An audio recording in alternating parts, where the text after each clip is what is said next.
lahat? Lagi-lagi! Cheers, miss! Dabaglita!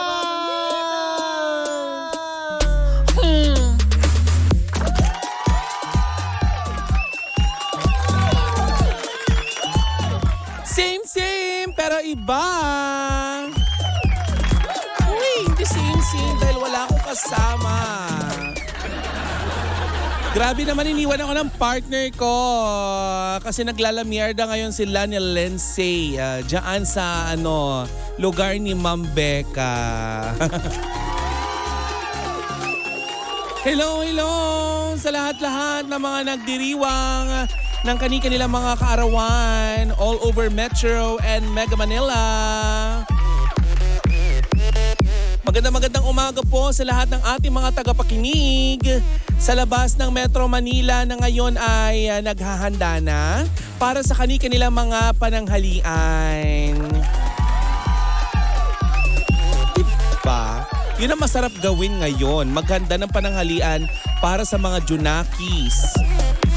Oy mga misis, huwag kalilimutan ha na maghanda ng masustansyang pagkain para sa ating mga Junakis. Para hindi maging 2MB ang utak. Dahil kabataan ang pag-asa ng bayan. Tama!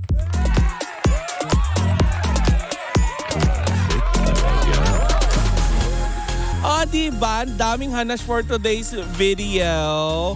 Nakakaloka. Kung nasaan man ang aking kumare ha, by the way, sa ngalan ng aking partner na si Kapitana Sisa, ito ang Baklitas. Woo! Woo! At kayo nakatutok sa number 106.7 Energy FM. Pangga, huwag mong sabihin radyo, sabihin mo. Yes! Ayan. Batiin ko lang muna ang ating mga tagapakinig at tagapanood. Ayan. Na nakatutok ngayon sa ating Facebook Live. Kung gusto niyo makita ang aurahan ng Tita Cora nyo, ayan. Nasa Facebook Live po ng Energy FM. Sa Facebook page. Siyempre, hindi ka naman makapag-Facebook Live sa YouTube channel. Uy, para ka naman 2MB ang utak, Bev. Parang hindi ka nagtitink daw ng right.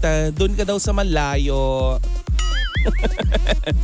But anyway, hindi ito actually, originally, naka-costume sana ako ngayon. Dahil nga, syempre, mag-Halloween na. Ang siste, hindi ko mabuhat.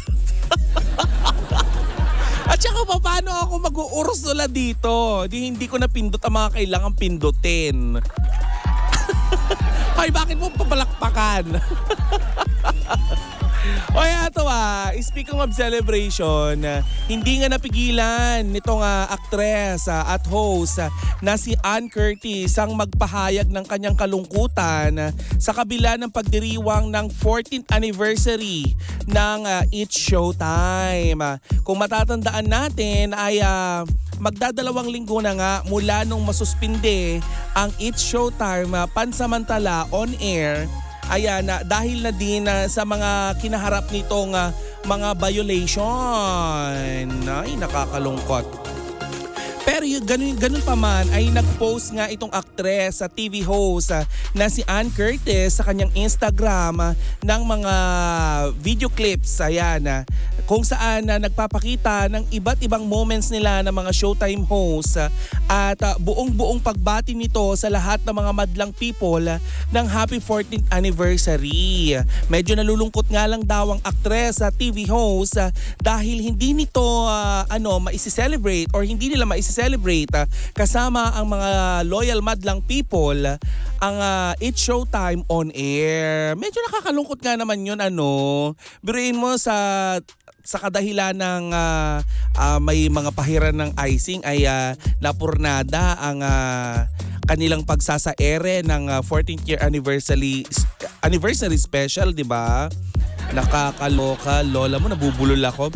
Alam mo kung bakit ako nabubulol? Kasi yearly talaga, inaabangan ng lahat yung production number ng It's Showtime pagdating ng anniversary. Kasi kung matatandaan natin mga pangga, Itong Eat Showtime, meron talaga silang mga inihahandang performance bawat host at sila'y nagpapaligsahan kung sino ang may pinakamagandang production number, yung kahit mga talent show na pwede nilang or ano pa ba yung mga pinapalabas nila, kasi si Ann Curtis ang hindi ko makakalimutan yung naglambitin siya sa building ng ABS-CBN.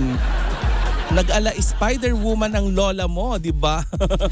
At saka yung ano pa ba yung mga hindi ko makakalimutan na ginawa ng mga Showtime host.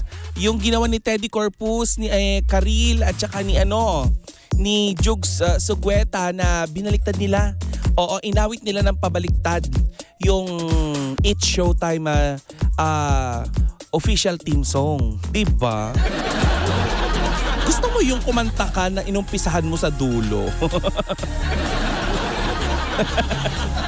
Tapos, pagkatapos nilang awitin, kanilang i-play on air yung awitin, pabaliktad na talaga namang pinalakpakan na. Talagang maraming pumalakpak sa ginawa noon nila Teddy Corpus. Ganun pa man, nalulungkot ang actress TV host na ngayon nga ay hindi nila maisi-celebrate on air ang kanilang 14th year anniversary. Pero mga pangga, mga madlang people, ilang tulog na lang. Actually, 2 tulog na lang, mamaya at saka bukas na lang. Sabay-sabay na nating mapapanood on air sa Lunes ang It's Showtime. Kaya naman to It's Showtime. Happy 14th anniversary sa inyo. Ayan, tama yan. Stay strong, di ba? Stay strong together. Di ba? Huwag magwatak-watak. Huwag talikuran. Oh, di ba? Huwag magtalikuran, huwag iwanan ng isa't isa sa kabila ng maraming pagsubok. Diba ganyan talaga kapag may mga bunga ang bawat shows, 'di ba? Talagang minsan ay nagkakaroon ng mga challenges. 'Di ba? Kaya gagawin na lang siguro ng It's Showtime na parang paano ba natin gagawin na lang nilang something ito na magpapapursigi sa kanila upang mas pasayahin pa yung show, di ba? Ayan, so aabangan natin sa Lunes Abangan natin syempre ang It's Showtime, pati na ang Baklitas kasi fresh yung ating magiging chika. Pero isang chika pa ang ating ihahatid sa ating pagbabalik. Kaya naman tumutok lang kayo, ha? Ayan, magbabalik ako pagkatapos ng ilang paalala. At yan muna ang unang yugto ng ating chikahan for today's video. Ayan, kagaya ng aking nabanggit sa aking pagbabalik, ayan, isang chika na naman ang aking ilalatag sa inyo, mga pangga. Siyempre for the chismis tayo habang walang kapitan na sisa mo. Manatiling nakatutok sa number 106.7 Energy FM. Panggawag mo sabihin radyo, sabihin mo.